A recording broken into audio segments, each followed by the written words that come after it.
After studying this module, you shall be able to know about Karen Horney's life, learn the path-breaking theories proposed by Horney, evaluate Horney's theory and treatment practices, analyze the relevance of the theory in present time.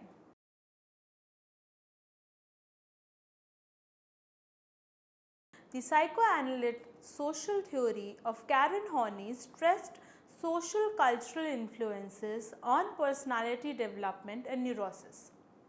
Horney insisted that modern competitive culture propagates overwhelming feelings of insecurity and exaggerated needs for love and affection. Normal person is capable of adjusting to hostile conditions and of making the best use of what the culture has to offer. The neurotic, in contrast, is unable to adjust and uses defenses rigidly and indiscriminately to listen his or her fears and to feel safe. Like traditional Freudian psychoanalysis, Horney firmly believed that the unconscious intrapsychic conflicts in the childhood are a powerful determinant of personality. However, she questioned Freud's emphasis on sexual conflicts. According to Horney, the most important conflicts are based on unresolved interpersonal issues, most of which can be traced to a lack of genuine love. Children who do not receive genuine affection experience basic anxiety and develop neurotic trends or rigid behavioral patterns to cope. Horney belief in inherent constructive forces made her much more optimist than Freud about the possibilities of psychotherapy. For Horney, the goal of therapy was not to transform hysterical misery into everyday unhappiness, but to help people achieve the joy of self-realization. Horney is credited with founding feminist psychology in response to Freud's theory of penis envy. She disagreed with Freud about inherent differences in the psychology of men and women and argued that such differences can be traced to society and culture rather than anatomy. Although Horney's writings are concerned mostly with the neurotic personality, many of her ideas can also be applied to normal individuals. We shall try and look at Horney's basic theory of neurosis, briefly discussed her ideas on psychotherapy, and examine her views on feminine psychology.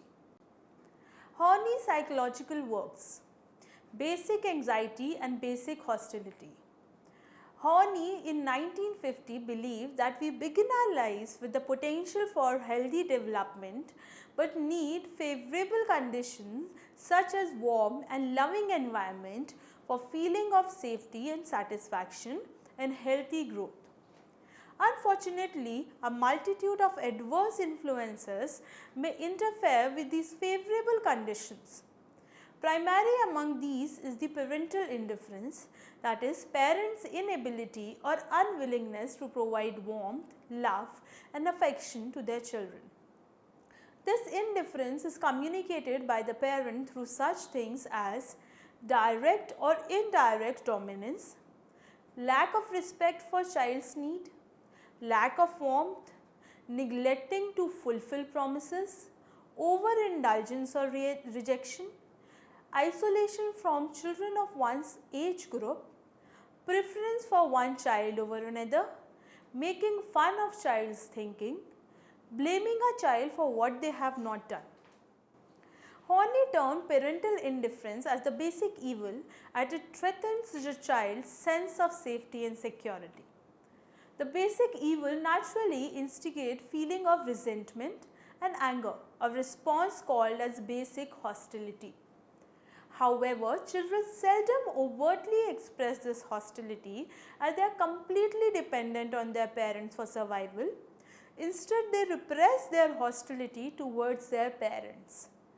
Repressed hostility then leads to overwhelming feelings of insecurity and a vague sense of apprehension.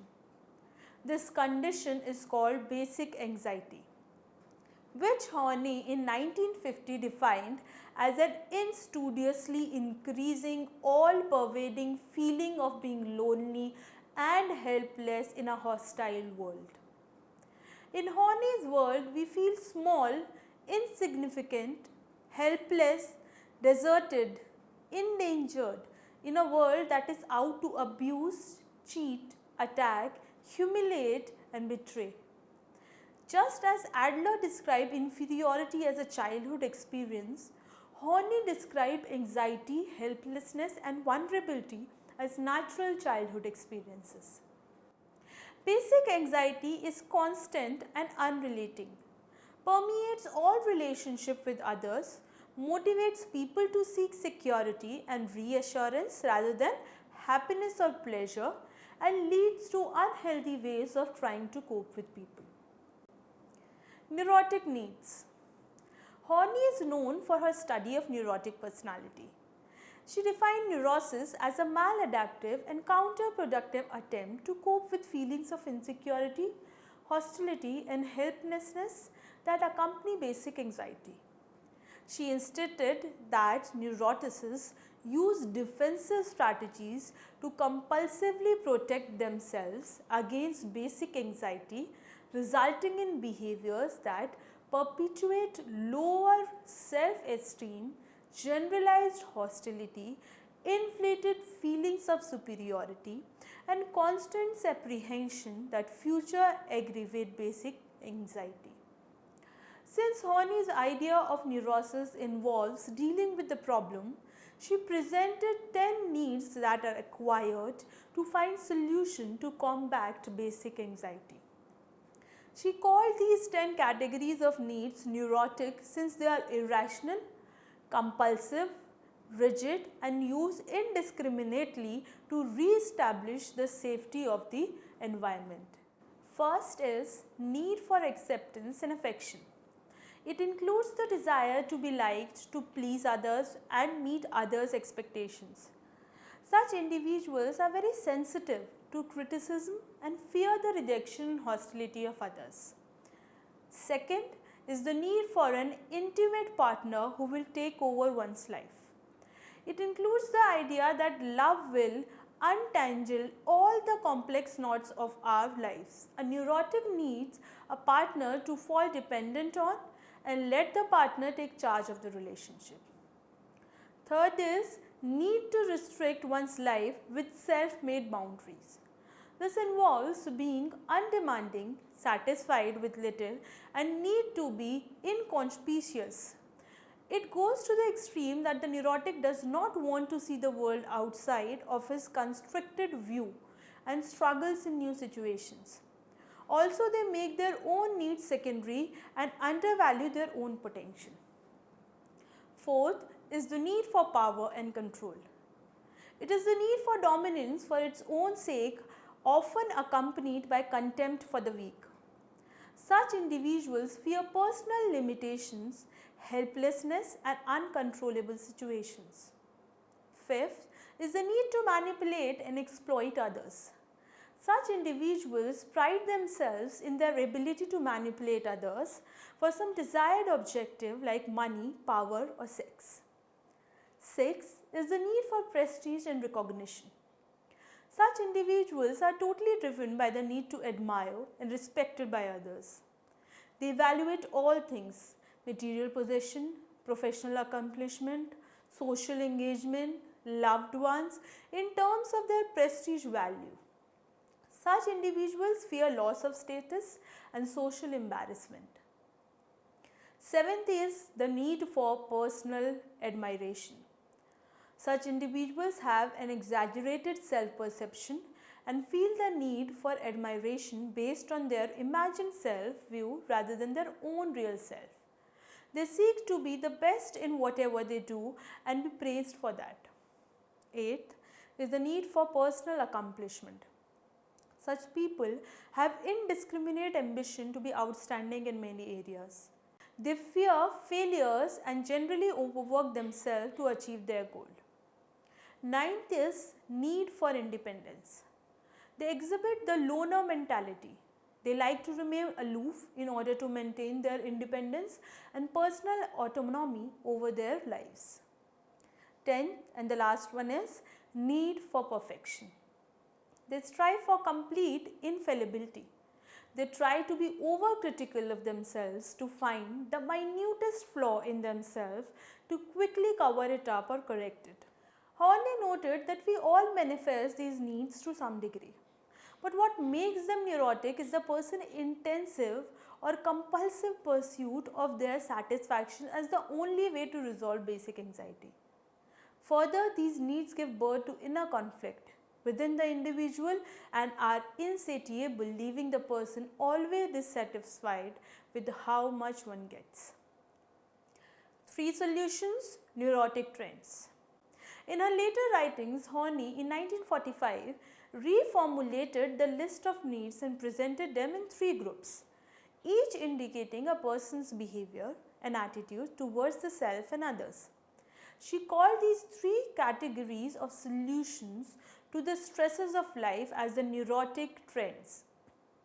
Normal individuals may flexibly use any of these modes of relating to other people, but neurotics are compelled to behave in accordance with one of the neurotic trends, displaying it indiscriminately, almost compulsively in any and all situations.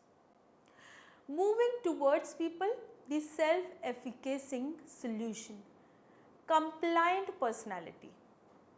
This represents a person striving to feel worthy but turning towards others. Horney referred to these people as the compliant types. Compliant types are dominant by a need for affection, living as though their motto were, "If you love me, you will not hurt me." They have an intense need to be liked, wanted, protected, and appreciated by others. As a result, they desperately employ methods to seek approval of others and tend to be self-effacing, submissive, and compliant with the wishes of others. They avoid anything that might antagonize others because they fear criticism, rejection, or desertion by others. They tend to be dependent on others and often seek a powerful partner who will take responsibility of their lives. Moving away from people, the resignation solution, detached personality. This represents the person's attempt to attain autonomy by becoming asocial and emotionally detached. In their attempt to protect themselves from being hurt by other people, detached persons renounce emotional needs and become almost indifferent to others. They frequently build a world of their own and need their own space and privacy. They value freedom and self-sufficiency and often appear to be aloof and unapproachable. They shun social commitments, but their greater fear is to need other people. They seem to live by the motto, "If I withdraw, nothing can hurt me." Moving against people, the expansive solution, aggressive personality. This represents a person's desire for control, dominance, and power. Such personality types come across as bossy, arrogant, defiant, selfish, vindictive, and even cruel. Horney argued that these people project their own hostilities, which he called externalization, onto others and therefore use this as a justification to exploit others and get the better of them. They seldom admit their mistakes and are driven to achieve control, recognition, superiority, and perfection. They seem to live by the motto, "If I have power, I will not be hurt." Career competitive people are often aggressive types. Self-theory. Horney believed that the self is the core of our beings, our potential. A healthy person will have a clear sense of his self and would be free to realize his potential. Such self-realization is possible only with a strong self. A neurotic, on the other hand, views things in a different light. His self is split into the despised self and the ideal self. The ideal self is an unrealistic representation of perfectionism that seems impossible to attain. Neurotics believe that they should be perfect, know everything, like everyone. This belief presents itself as a compulsive drive, what Horney called as the trinity of shoulds, and the neurotic striving for glory. Unfortunately, self-idealization does not work and actual self always falls short of the idealized self. This failure to reach the ideal self leads to resentment towards the present self or the despised self. As a result, neurotics are filled with self-hatred. They feel inferior, frustrated and tormented, place resentment demands on the self, and engage in self-contempt, merciless self-accusation and self-destructive actions and impulses. Self-analysis. Horney believes that a therapist must help patients gradually grow in the direction of self-realization. More specifically, she asserts that the aim of the therapy is to have patients abandon their idealized self-image, re-announce their neurotic striving for glory, and change self-hatred to an acceptance of the real self. A therapist may begin with inquiries that provide clues to presence of the underlying conflict. These inquiries may generate anxiety and be a difficult and painful experience for the patient, but will eventually help them become aware of obstructive forces operating within them. Once this self-knowledge is experienced at an emotional level, the patient becomes unwilling to give up on the idealized images and illusions about self. The therapist then focuses on helping them find their real selves. Through free association and dream analysis, their real self may begin to emerge. Patients are reinforced for any sign of greater independence in their thinking, of assuming responsibility for themselves, and of being interested in the truth about themselves. This encourages them towards greater self-realization and personal growth. Although a therapist can help encourage patients towards self-understanding, Horney believed the successful therapist is built on self-analysis. She suggested that people with relatively minor neurotic problems could be their own psychiatrist, emphasizing the personal role each person has in their own mental health. Self-analysis is a helpful tool for discovering the truth about one's own self. It involves free association followed by a reflection of what one has thought and an analysis of resistance that aims to maintain status quo. When insights into one personality are obtained, energies engaged in perpetuating neurotic trends are freed and used for making constructive changes. She stressed that self-awareness was a part of becoming a better, stronger, richer human being. Feminine psychology. As the first woman to present a paper on feminine psychology at an international meeting, Karen Horney pioneered and developed a feminine psychology that provided a new way of thinking about women. She thoroughly criticized Freud's account of feminine development and saw gender differences as a function of cultural and social factors and not anatomical or genetic influences. Horney argued that females have intrinsic biological constitutions and patterns of development that must be understood in their own terms and not just as products of their difference from males. She contended that psychoanalysis regards women as defective men because it is the product of men-dominated culture. Although Horney in 1939 recognized the existence of the Oedipus complex, she insisted that it wasn't universal, but culturally dependent. She held that it is found only in some people and is an expression of the neurotic need for love.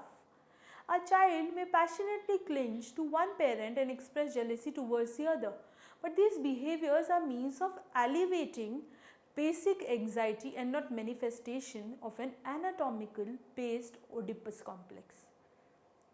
Horney found the concept of penis envy even less possible. She contended that there is no more reason for girls to be envious of the penis than for boys to be envious of the womb or the breasts. She developed the concept of womb envy, contended that boys desire pregnancy, childbirth and motherhood, and men's impulse towards creative work is an overcompensation for their small role in procreation. Horney agreed with Adler that many women possess a masculine protest. That is, they have a pathological belief that men are superior to women. This belief, however, is not rooted in penis envy, but in resentment towards man for the status and recognition afforded to them by the culture. Such women desire to be a man and wish for all those qualities of privileges that are regarded as masculine. Evaluative comments, controversies, Horney's critique of Freud. Horney was a strong critique of Freud's theories and believed that strict adherence to Freudian psychoanalysis would lead to stagnation in theory and practice. She insisted that psychoanalysis should move beyond instinct theory and emphasize the importance of cultural influences in shaping personality. Horney agreed with Freud that our early childhood experiences shape our personality, but disagreed on his insistence on the centrality of the sexual drive in determining human personality. She placed greater importance to the role of cultural forces and our sense of security and safety in shaping our lives. Horney said that neuroses were an outgrowth of disturbed human relationship rather than compulsive drives. Further, Freud and Horney differ in their view towards human conflicts and their resolution. While Freud's view seemed pessimistic and stagnating, Horney had a more positive outlook and considered humans' tendency towards personal growth as a lifelong process. Horney defended women against the charge that they were naturally masochist. Women dependent on men for love, money and security that led them to overemphasize beauty and charm. Women also seek meaning through their relationship with husband, children, family and friends. Kevin Horney viewed aggression not as inborn drive but as a means for human survival and security. Also, her view on narcissism was opposed to Freud. While Freud believed that narcissism was self-love or overindulgence in oneself, Horney stated it is as a lack of a sense of security. Criticism. Horney theory is often criticized for lack of empirical evidence and falls short on its ability to generate research and to submit its terms to fossilability. Her theory was based largely on clinical experiences that dealt primarily with neurotic individuals. She was reluctant to make specific assumptions about psychologically healthy individuals. Because her theory deals mostly with neurotics, it is rated highly on its ability to organize knowledge of neurotics but very low on its capacity to explain about people in general. There is generally a lack of research on how her concepts apply to normal healthy personality. Skloos and Skloos criticize Horney for not making use of the research data from the areas of sociology and anthropology when talking about the impact of social and cultural forces on personality. Many felt that her observation and interpretations were influenced by the middle class American culture. It is said that Horney's personality theory is not as developed as Freud. Horney's attempt to redesign Freud's concept were widely criticized. Many thought that it would have been better if she rejected Freud's theory and developed her own. It is also said that much of her work were only an altered state of the theories of Freud, Jung and Adler. Contribution. Horney is best known as a critic of orthodox Freudian psychoanalysis and as a founding theorist of humanistic psychology. She not only refuted some of Freud's major theories but also attempted to move from biological determinism inherent in his theories to the importance of social, cultural and interpersonal factors in the formulation of personality. Horney's theory is somewhat more optimist than the traditional psychoanalysis. Horney believed that people possess inherent curative powers that lead them towards self-realization. If basic anxiety can be avoided, people will feel safe and secure in their interpersonal relation and consequently will develop enriching healthy personality. She argued that the underlying causes of neurosis and anxiety are the same for men and women and thus corrected what she saw as Freud's overemphasis on instinctual drives and his male bias in regard to feminine psychology. Many psychologists appreciate her work on devising concepts like neurotic trends, the need for safety, the role of anxiety, and the idealized self. Research also supports aspects of a theory, namely the neurotic trends, feminine psychology, etc. Summary: Karen Horney's theories on the psychology of women, her work on understanding and treating neurosis, and her ideas on the possibility of human growth influenced many people. She claimed that neurosis was a result of disturbed human relationships rather than compulsive drives. Horney described anxiety, helplessness, and vulnerability as natural childhood experiences. She presented 10 neurotic needs that are required to find solution to combat basic anxiety. Horney condensed the 10 neurotic needs into 3 solutions. Horney believed that a neurotic sense of self is split into the despised self and the ideal self.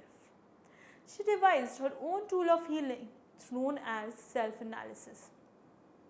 Karen Horney defected from the orthodox Freudian view to find a whole new school of thought by herself. Horney's theories were often criticized for lack of empirical evidence to support her theories. Many psychologists appreciate her work on feminine psychology and on devising concepts like neurotic trends, the need for safety, role of anxiety, and the idealized self.